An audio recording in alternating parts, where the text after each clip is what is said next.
Warren Buffett has made 99.7% of his wealth after the age of 50. Not 50%, not 75%, 99.7%. That one fact breaks every rule you've ever been told about getting rich. And today, I'm going to show you the 9 rules he used to do it, including the 3 that almost nobody talks about. Let me tell you about a guy named Marcus. Marcus is 28. He's sharp. He reads the news every morning.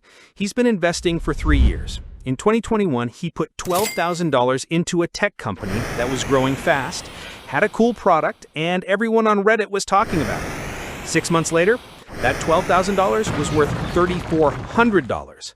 Now, Marcus didn't do anything stupid. He did what most people do.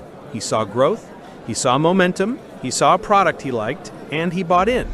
But he skipped the part of the process that Warren Buffett says is non-negotiable, and it cost him $8,600 in 7 months. Today, we're unlocking all 3. We're covering Warren Buffett's 9 core investing principles grouped by how they actually work together. By the end, you'll understand not just what Buffett does, but why most investors, like Marcus, skip the rules that matter most. Let's go. Rule 1 sounds simple. It's not. Buffett says stop thinking of yourself as buying a stock ticker. Start thinking of yourself as buying a piece of a real business. When Buffett bought Coca-Cola in 1988, he didn't buy it because the stock was hot. He asked, if the stock market closed tomorrow for 5 years, would I still want to own this company? Moats come in 5 flavors: brand power, network effects, cost advantages, switching costs, and efficient scale. Buffett says if you can't clearly articulate what the moat is in one sentence, the moat probably doesn't exist. A fast-growing company is not the same as a company with a durable advantage. This is where Marcus's mistake happened at the root level. His tech company was growing at 40% per year, but in competitive tech, 40% growth attracts 40 new competitors. Buffett doesn't care about your growth rate if your advantage can't survive a recession, a new competitor, or a CEO change. Buffett held See's Candies for over 40 years, not because it was the fastest growing candy company, because nobody was ever going to outbrand See's in California gift giving. That's durable. That's the standard.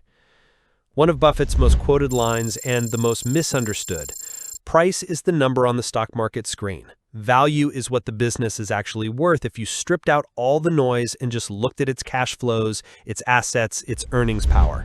The gap between those 2 numbers, that's where Buffett makes his money. When Buffett bought American Express in the 1960s after the salad oil scandal, the market had hammered the stock down 50%, even though the core business was completely intact. He saw a $20 bill on the ground that everyone else was too scared to pick up. He put in 40% of his entire fund into that one bet. Pay attention here. This is Rule 5, and it's the first of the 3 rules that most investors skip, including Marcus. Margin of safety means this: even if your analysis of a company's value is right, you might be wrong. The economy could turn, management could fail, a new technology could disrupt everything. So Buffett demands a built-in cushion. He doesn't buy a company worth $100 at $95. He buys it at $60. That $40 gap is his margin of safety. If the business turns out to be worth $80 instead of $100, Buffett still makes money at $60. If it's worth $100, as he calculated, he makes a 67% gain. The margin of safety turns being wrong into being okay. It turns being right into being wealthy. Buffett has a saying, the person who turns over the most rocks wins. But he also says, only turn over rocks you can actually see.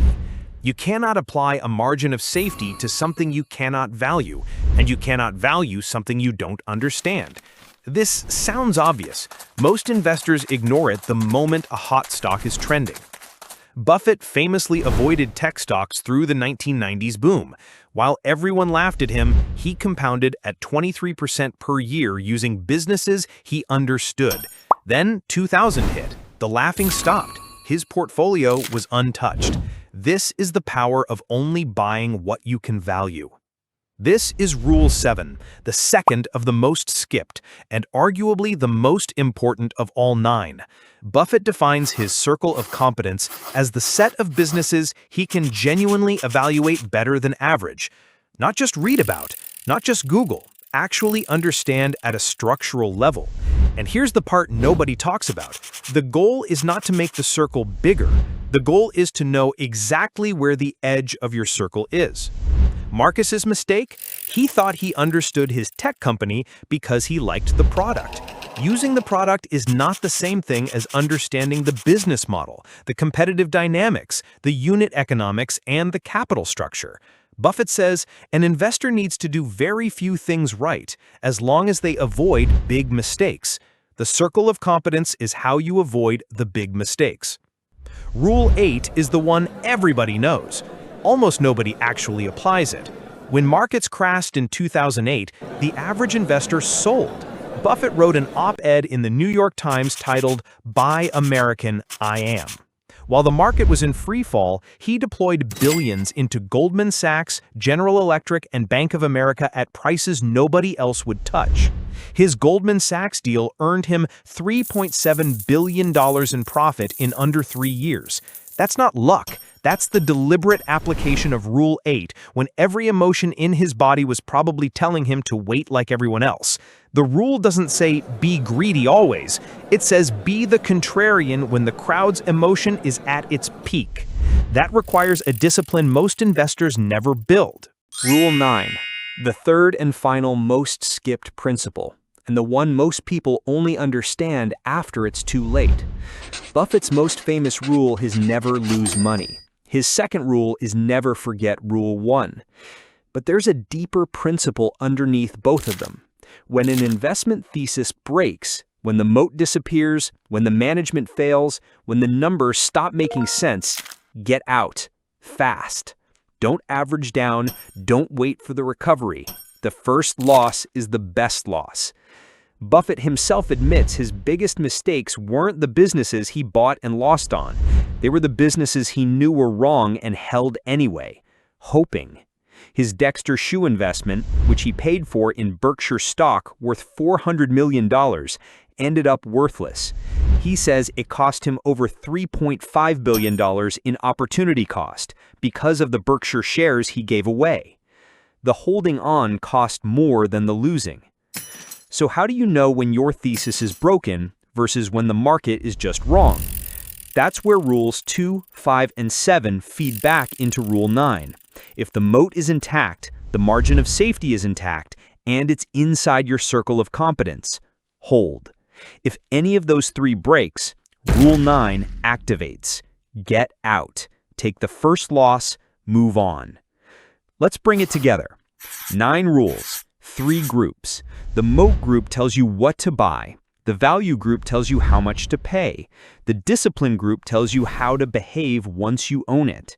Skip the moat rules and you're Marcus, buying growth with no protection. Skip the value rules and you're paying too much for even great businesses. Skip the discipline rules, especially 7 and 9, and you'll eventually destroy everything the first 2 groups built for you. The 9 rules aren't a checklist. They're a system. And like any system, each part depends on the others. That's why most investors who try to copy Buffett fail. They pick the rules they like and skip the ones that are hard. Usually rules 5, 7, and 9. Exactly the ones Marcus skipped. Don't be Marcus. Now, here's the honest truth. Knowing these 9 rules is only the beginning. Applying them to a real stock on a real day when the market is moving and your emotions are screaming at you, that's a different skill. And we're going to build it step by step in this channel. Next week, we're going deep on the economic moat, specifically how to evaluate whether a business actually has one or just thinks it does. We'll use real examples, real numbers, and Buffett's own analysis framework. If that sounds useful, hit subscribe. You won't see a post-everyday spam strategy here, just 1 or 2 well-built videos per week that actually move your understanding forward. And if you want to stress test your own portfolio against these 9 rules right now, drop a company name in the comments below. I'll pick 2 or 3 each week and we'll run them through the framework together. I'm Finn. See you in the next one.